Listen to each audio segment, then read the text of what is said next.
여호와께서 사무엘에게 이르시되 내가 이미 사울을 버려 이스라엘 왕이 되지 못하게 하였거늘 내가 그를 위하여 언제까지 슬퍼하겠느냐. 너는 뿔에 기름을 채워 가지고 가라. 내가 너를 베들레헴 사람 이새에게로 보내리니 이는 내가 그의 아들 중에서 한 왕을 보았느니라 하시는지라. 사무엘이 이르되 내가 어찌 갈 수 있으리이까. 사울이 들으면 나를 죽이리이다 하니 여호와께서 이르시되 너는 암송아지를 끌고 가서 말하기를 내가 여호와께 제사를 드리러 왔다 하고 이새를 제사에 청하라. 내가 내게 행할 일을 가르치리니 내가 내게 알게 하는 자에게 나를 위하여 기름을 부을지니라. 사무엘이 여호와의 말씀대로 행하여 베들레헴에 이르매 성읍 장로들이 떨며 그를 영접하여 이르되 평강을 위하여 오시나이까. 이르되 평강을 위함이니라. 내가 여호와께 제사하러 왔으니 스스로 성결하게 하고 와서 나와 함께 제사하자 하고 이새와 그의 아들들을 성결하게 하고 제사에 청하니라. 그들이 오매 사무엘이 엘리압을 보고 마음에 이르기를 여호와의 기름 부으실 자가 과연 주님 앞에 있도다 하였더니 여호와께서 사무엘에게 이르시되 그의 용모와 키를 보지 말라. 내가 이미 그를 버렸노라. 내가 보는 것은 사람과 같지 아니하니 사람은 외모를 보거니와 나 여호와는 중심을 보느니라 하시더라.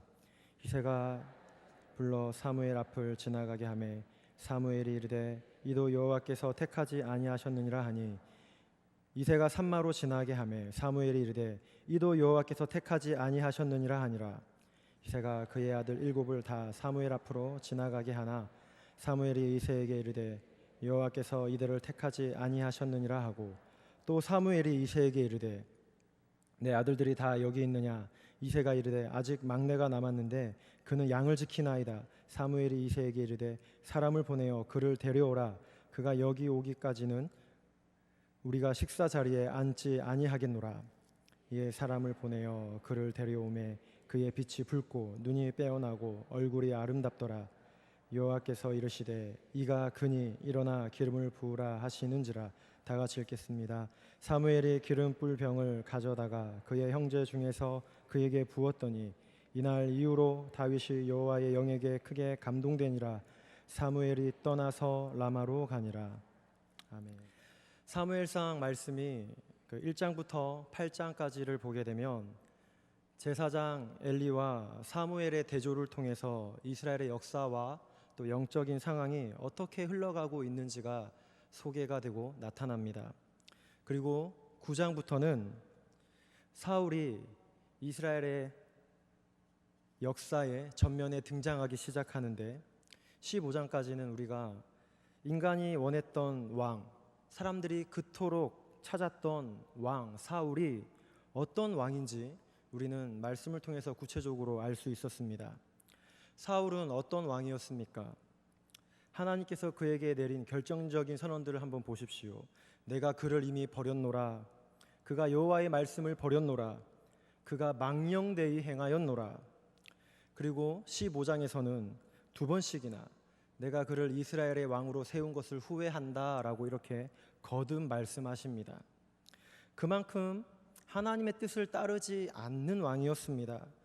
사람들이 너무나 간절히 원했기 때문에 하나님의 계획과 뜻 아래에 한 왕이 세워졌지만 그는 하나님을 섬기고 순종하기보다는 자기에게 더 순종하는 그런 아주 탐욕으로 물든 그런 왕이었습니다.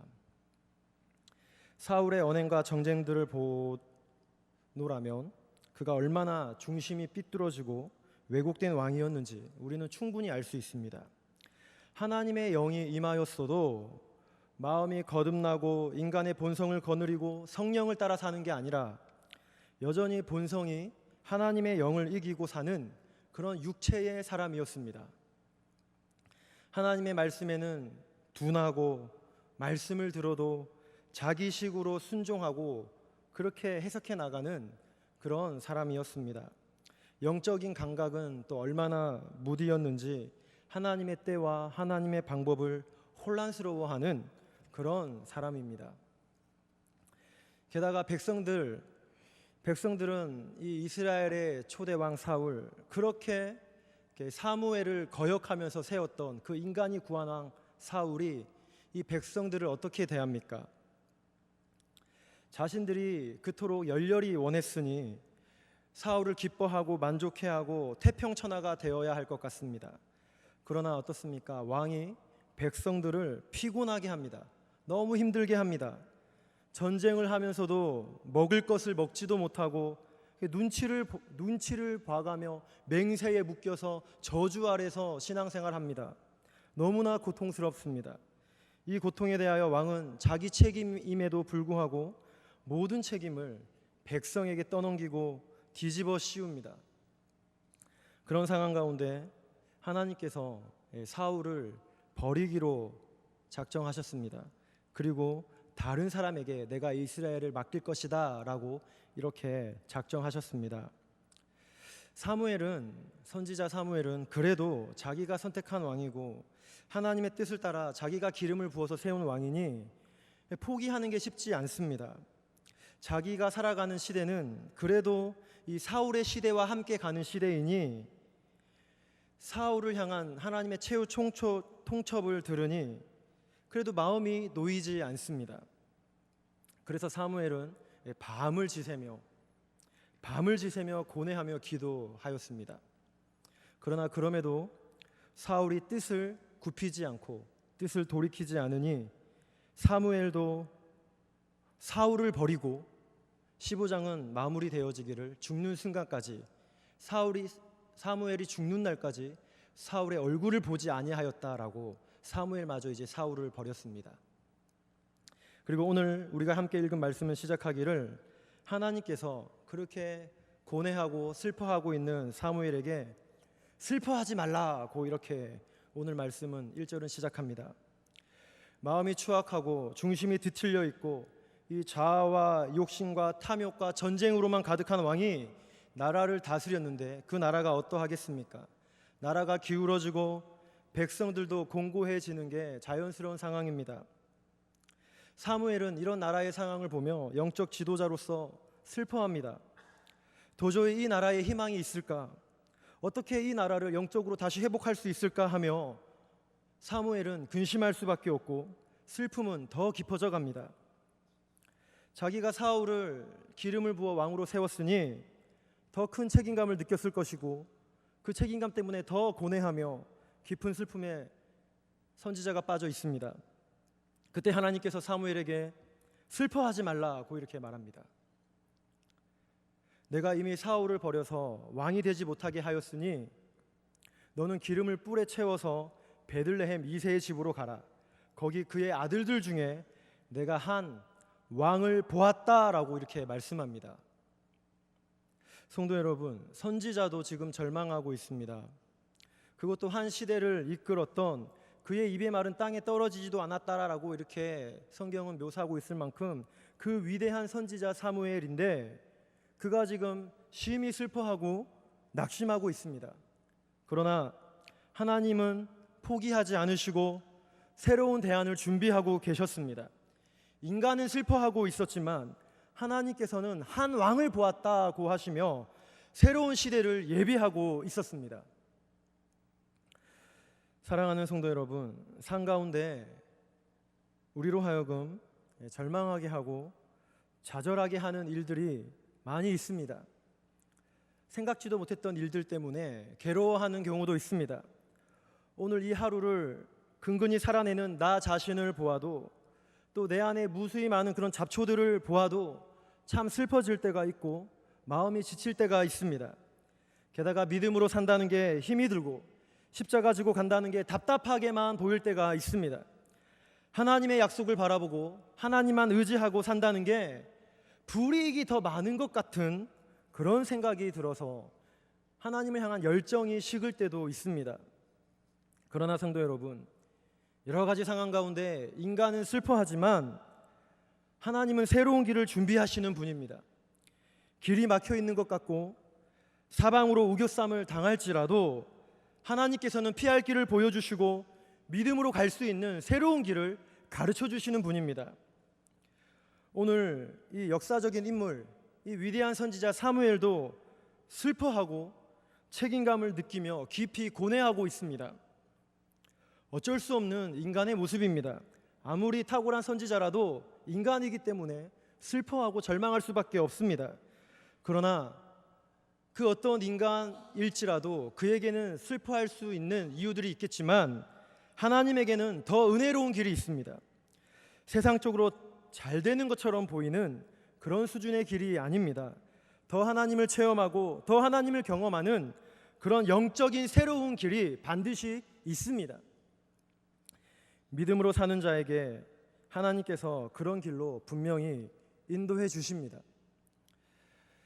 성도 여러분, 믿음으로 살아갈 때 나는 때로는 슬퍼할지라도 하나님께서는 더 좋은 길을 가지고 계시고 새로운 길을 예비하고 있다라는 그런 확신을 가지고 사시기를 바랍니다.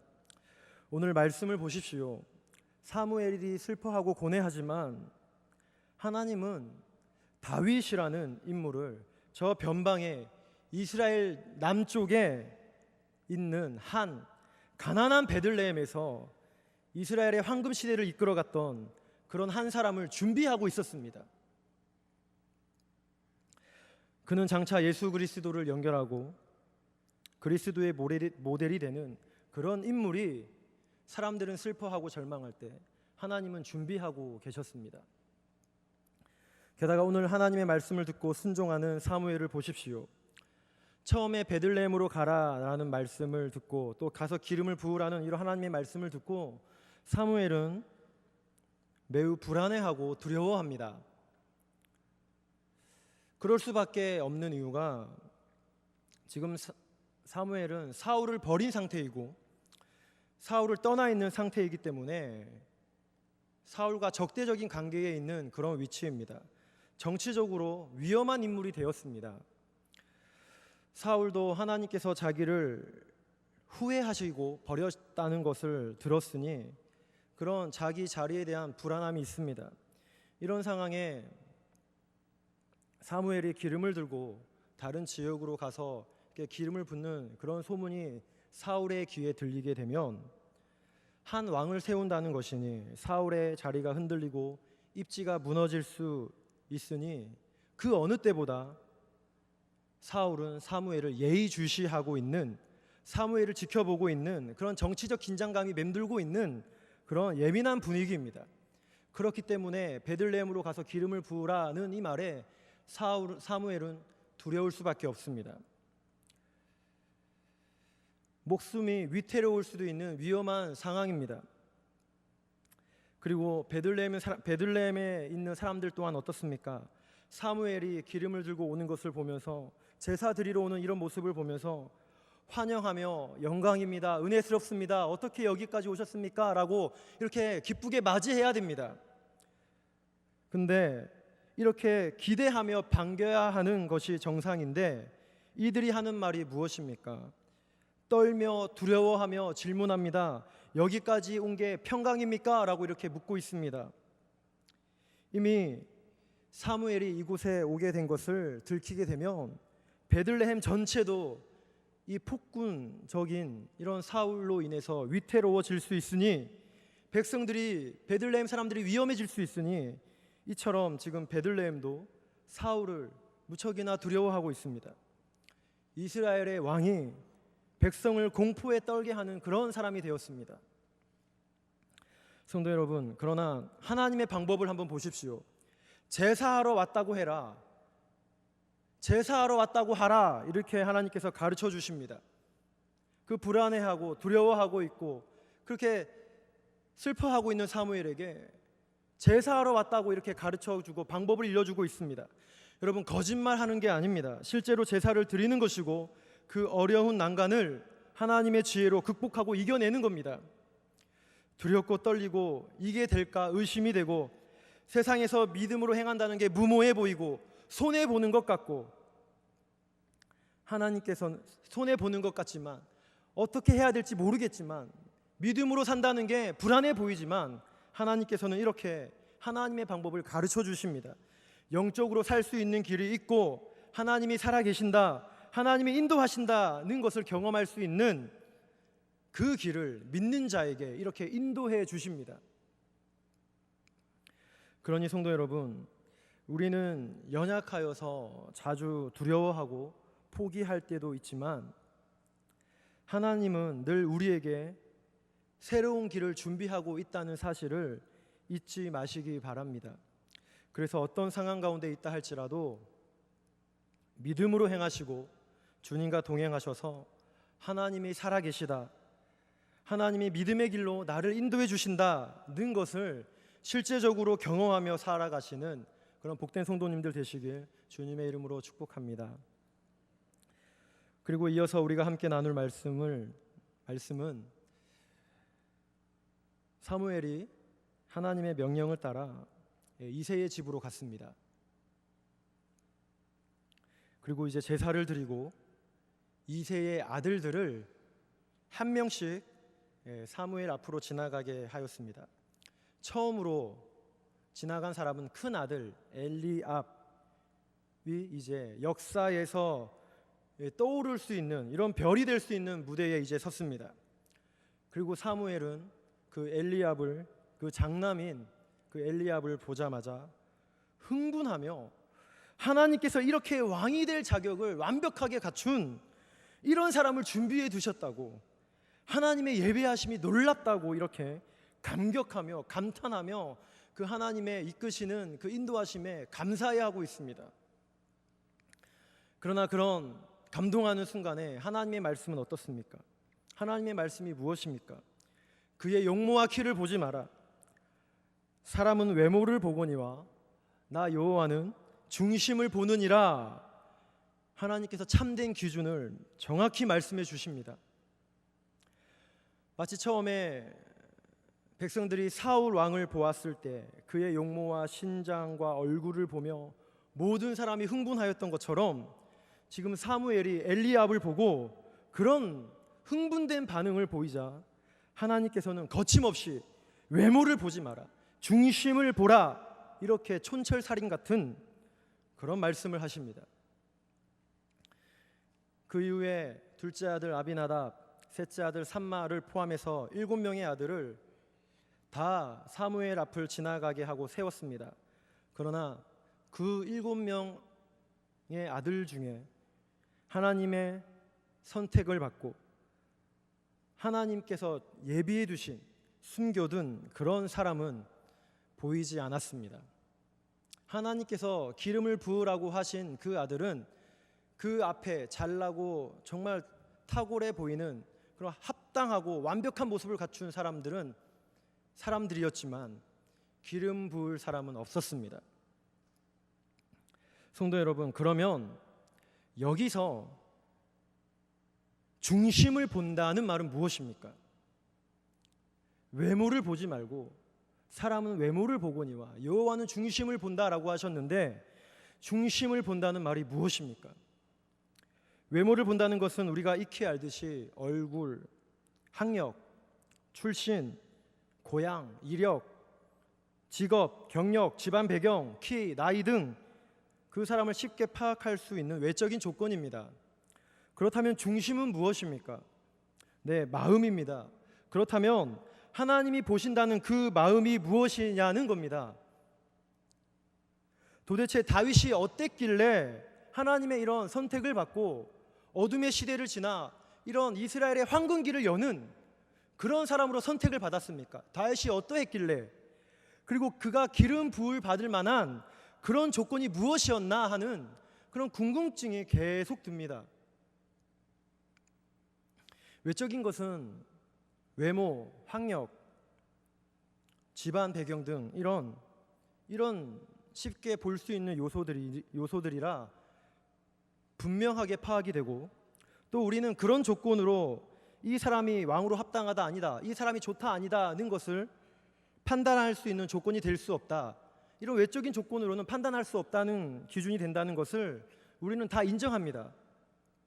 그렇다면 여러분, 그 중심에 해당하는 그 기준, 그 내적인 조건, 착하다, 오래 참는다, 고난을 안다, 가난을 겪어봤다, 인생의 비참, 슬픔을 안다, 인격이 고매하다, 성품이 온유하고 성숙하다, 성격이 좋다. 그렇다면 여러분, 이런 내면의 조건이 하나님의 이 기름 부음을 받을 수 있는 선택의 기준이 되었을까요? 이런 내적인 조건과 내적인 성숙도가 하나님께서 다윗을 기름 부을 수 있는 유일한 기준이 되었을까요? 다윗의 나이는 지금 고작 청소년 나이입니다. 넓게 잡아봤자 8살에서 17살에 해당하는 그 정도의 소년입니다. 그 소년에게 너 참 인격이 훌륭하구나, 너 착하고 인내할 줄 알고 성실하구나, 고난도 이겨낼 수 있구나, 물론 그런 말들 충분히 할 수 있고 칭찬할 수 있습니다. 그러나 아직 자라고 있는 청소년에게 이런 기준을 가지고 판단한다는 것은 합당하지 않습니다. 게다가 하나님께서 중심을 보신다고 하셨는데 12절에 보면 사무엘이 다윗을 사람들에게 데리고 오라고 하고 이제 사람들이 막내 다윗을 데리고 왔을 때 다윗을 묘사하기를 그가 빛이 붉고 눈이 빼어나고 얼굴이 아름답더라고 이렇게 외모에 대한 말씀을 하십니다. 그리고 나서 그의 외모에 대한 묘사를 하고 난 이후에 그에게 기름을 부으라 고 이렇게 명령하십니다. 여호와는 중심을 보시느니라 는 이런 말과는 상반되는 말을 오늘 다윗의 외모를 묘사하고 있습니다. 성도 여러분, 그렇다면 여기서 말하는 중심은 오늘 하나님이 보신다는 이 중심은 무엇입니까? 내적인 자질, 마음의 조건, 마음의 상태, 그런 내적인 조건이 아닙니다. 인격의 훈련, 인격의 성숙, 성품 훈련, 그 정도의 중심이 아닙니다. 가난을 더 많이 겪었다고 인생을 보는 눈이 더 깊어지는 것도 아니고 더 독해지고 악랄해질 수 있습니다. 고난을 많이 겪었다고 인격이 고매해지는 게 아니라 더 비판적이고 더 비관적인 사람이 될 수도 있습니다. 외적인 조건도 기준이 될 수 없듯이 사람마다 차이가 있는 그런 내적인 조건도 하나님의 기름 부음을 받을 수 있는 그런 조건이 될 수 없습니다. 그렇다면 여호와는 중심을 보시느니라고 할 때에 그 하나님이 보시는 중심이란 무엇입니까? 하나님을 경외하는 마음입니다. 하나님께서 하늘과 땅을 창조하시고 다스리시고 그리고 지금 나를 붙잡고 계시는 분이 하나님이다라는 것을 믿음으로 고백하는 그 마음입니다. 하나님으로만 가득한 그 마음입니다. 중심은 그 사람의 핵심입니다. 이 마음에 따라, 이 중심에 따라 그 사람의 삶의 질이 달라집니다. 이 중심에 따라 생각이 달라지고 가치관이 달라집니다. 이 중심에 담겨 있는 것이 무엇이냐에 따라 내 선택이 달라지고 내 갈 길이 좌우됩니다. 성도 여러분, 여호와는 중심을 보느니라 이 말을 신약적으로 한 번 더 표현하면 마음의 새 생명을 소유한 사람입니다. 이 땅에서는 도저히 줄 수 없고 이 땅에서는 도저히 찾을 수 없는 오직 예수라는 문을 통과한 사람만이 가지게 되는 그 놀라운 새 생명입니다. 이 몸 안에 육체를 따르고자 하는, 이 육체대로 살고자 하는 본성이 여전히 있지만 새로운 생명이 들어와서 하나님을 따르고 하나님을 영화롭게 하고자 하는 그 생명이 있는가? 그 생명을 가지고 살아가고 있는가? 그 생명으로 넘쳐나고 있는가? 그 생명이 중심이 되어서 삶을 영위해 가고 있는가? 하나님께서는 그 중심을 보십니다. 누가 더 인격이 훌륭하고 누가 더 착하고 누가 더 봉사를 많이 하고 누가 더 긍휼의 마음을 가지고 있느냐, 물론 중요합니다. 그러나 그런 외적인 조건, 내적인 조건이 아니라 누가 하나님의 생명을 가지고 이 땅을 살아가고 있느냐, 그 중심을 하나님은 보십니다. 누가 예수 그리스도의 사랑을 가지고 십자가의 흔적을 남기며 믿음으로 걸어가고 있느냐를 보십니다. 사람마다 만나는 사람에 따라서 흔적이 남습니다. 따뜻하고 온유한 사람을 만나게 되면 그 온기가 그 사람을 만난 이후에 내 삶 가운데, 내 시간 속에 그 따뜻함이 스며들고 배어 있습니다. 날카로운 사람을 만난 이후에는 칼을 베는 것 같은 아픔이 그 사람을 만난 이후에 내 가슴에 남아 있습니다. 그렇지만 예수 그리스도의 그 생명과 사랑을 알아서 믿음을 가지고 그 예수 그리스도의 향기를 전하며 십자가의 흔적을 남기며 살아가는 그 생명을 가지고 살아가는 사람이 있느냐?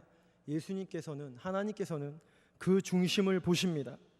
단순히 인격, 착한 정도, 온유함과 겸손함 그 정도의 조건이 아닙니다. 성도 여러분, 외국 나가 보셨습니까? 해외 비행기를 타고 해외에 가보신 경험이 있을 겁니다. 비행기를 타고 타국에 갈 때마다 출입국 심사를 합니다. 그때 레이저를 통과하게 되는데 사람 검사, 가방 검사, 소지품 검사를 반드시 합니다. 그때마다 큰 가방을 촬영한 모습이 모니터에 나오고 저의 모습도 모니터에 적나라하게 드러납니다. 그것을 검사하는 사람의 관심은 무엇입니까? 물건의 가격, 어떤 브랜드냐, 크기가 어느 정도냐, 색깔은 뭐냐, 외모가 어떻고 모양은 어떠냐, 가격이 얼마냐, 이런 거에 관심 없습니다. 오직 내부에만, 인사이드에만 관심이 있습니다. 안에 무엇이 들었느냐만 집중해서 관찰합니다. 성도 여러분, 그렇듯 오늘 우리가 살펴보고 점검해야 될 게 무엇입니까? 물론 우리 몸의 상태, 오늘은 내 몸으로 어디를 가고 내 몸으로 무엇을 했느냐 중요합니다. 몸으로 내가 무엇을 하고 있는지 점검하고 또 이 몸을 소중히 다루어야 합니다. 그러나 그 몸을 움직이도록 하는 우리의 중심이 무엇이냐에 먼저 관심을 두어야 합니다. 도덕적, 윤리적 수준이 아닙니다. 누가 더 가난하고 고난을 더 많이 겪었냐, 그 수준이 아닙니다. 그 정도의 기준이라면 너무 인간적입니다. 신적인 기름 부으심이 겨우 그 정도의 조건으로 그 하나님의 놀라운 선택이, 그 하나님의 영원에 이르게 하는 놀라운 그런 사랑이 겨우 그 정도의 조건으로 이루어질 수 없습니다. 성도 여러분, 오늘 다윗을 하나님께서 선택하셨고 준비해 두셨고 예비해 두셨습니다. 오늘 누구를 선택했느냐도 중요합니다. 그러나 왜 선택했느냐를 더 묵상해야 합니다. 누가 선택되었느냐보다 왜 그를 선택했느냐를 우리가 더 곱씹어야 합니다. 성도 여러분, 내 안에 새 생명이 있어야 합니다. 예수 그리스도께서 십자가에서 죽으시고 다시 사셔서 우리 안에 심기어 주신 그 생명의 법이 있어야 합니다. 사망의 법을 이기고 어둠을 물리치고 빛으로 나아갈 수 있는 그 생명이 나를 다스리고 그 생명이 나를 움직이고 있어야 합니다.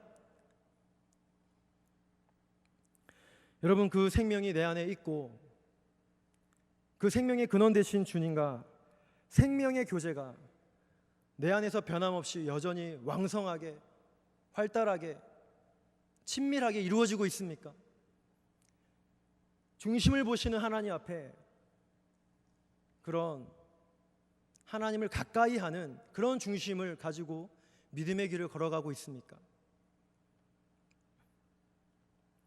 여호와는 중심을 보시느니라.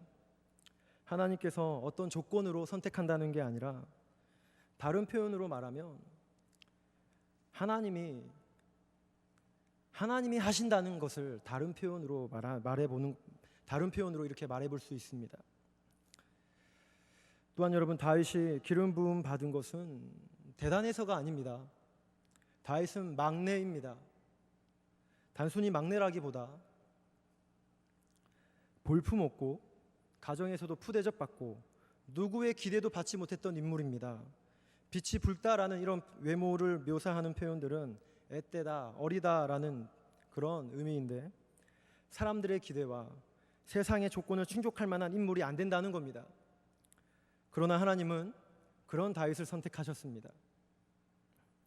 다윗이 위대해서가 아니라 하나님이 선택하면 가능하다, 하나님을 의지하면 인생이 변하고 삶이 새로워진다는 것을 다윗을 통해 드러내는 겁니다. 하나님의 영광이 이 다윗을 통해 더 드러나는 겁니다. 하나님이 함께 하시면 부해지고 잘 살게 된다는 것이 아니라 연약한 인생이지만 하나님이 함께 하시니 세상이 정하는 것을 추구하는 것이 아니라 하나님을 추구하고 하나님을 소망하고 하나님을 구하는 복된 인생으로 살게 되며 하나님의 영광을 드러내는 그런 복된 인생이 된다는 겁니다.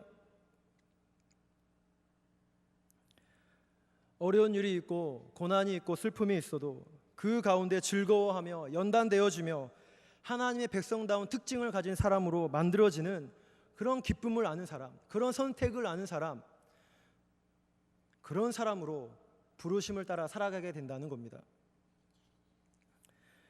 말씀의 결론을 맺겠습니다. 성도 여러분, 하나님께서 사울을 버리셨습니다. 사무엘도 죽는 날까지 사울의 얼굴을 보지 않았습니다. 백성들은 피곤해하고 왕의 눈치를 보고 굶어가고 영적으로도 지쳐가고 있습니다. 하나님 나라의 모습이 아닙니다. 말씀이 들려지고 하나님을 믿고 그 말씀에 순종하여 열매를 맺어야 하는 그 하나님의 나라의 모습이 아닙니다. 그래서 하나님께서는 하나님 나라의 회복과 건설을 위해 한 사람을 택하셨고 베들레헴이라는 가난한 동네에 그 사람을 숨겨두셨습니다. 그 사람은 다윗입니다. 이제 이 사람을 통해서 16장부터 사무엘하 마지막까지 이스라엘의 역사와 하나님의 놀라운 구원의 계획이 진행됩니다. 그러나 오늘 다윗이 바로 기름 부음을 받았다고 역사의 중심부에 출전하진 않습니다. 역사의 그 중심부에 그 결정적인 핵심적인 역할을 하는 자리에 다윗이 기름 부음 받았다고 바로 등장하는 게 아니라 다윗에게는 이제 고난의 삶이 시작됩니다. 쫓기고 도망가고 포로가 되고 노예처럼 살고 비참한 인생이 다윗을 따라올 것이고 굶주려서 눈물 흘리고 광야에서 홀로 심한 외로움에 슬픔과 기도와 시로 내면을 다듬어 가는 그런 훈련이 다윗에게 남아 있습니다.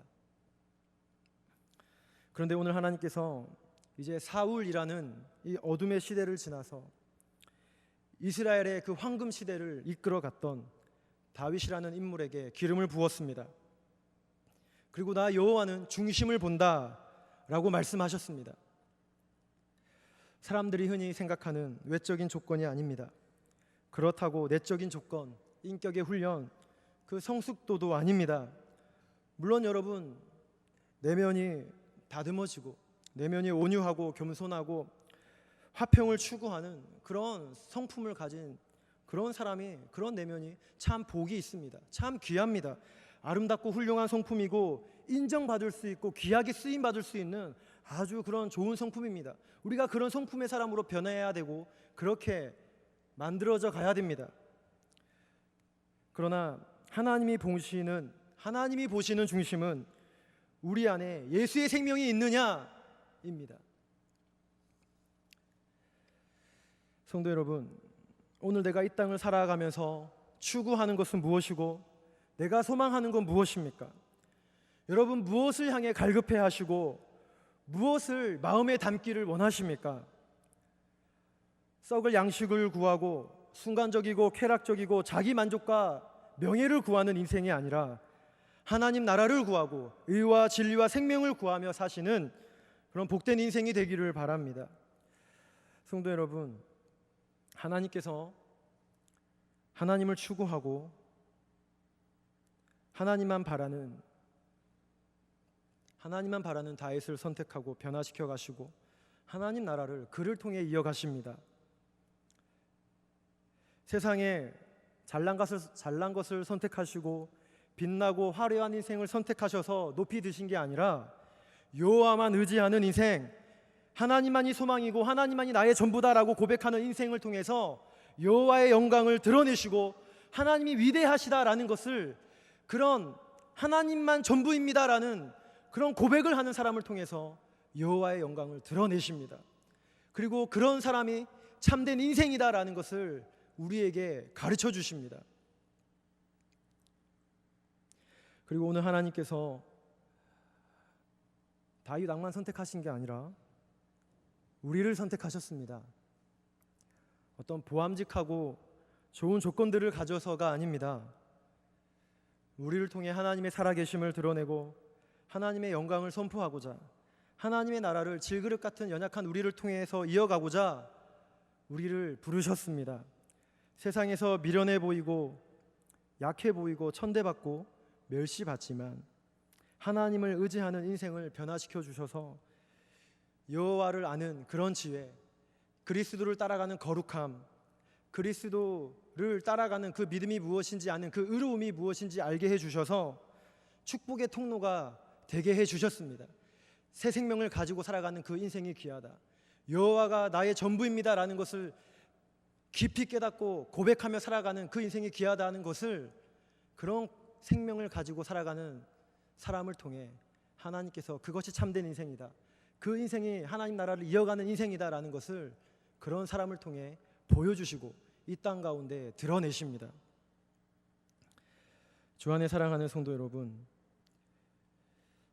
외모가 아니라, 조건이 아니라 중심을 보시는 하나님을 찬양합니다.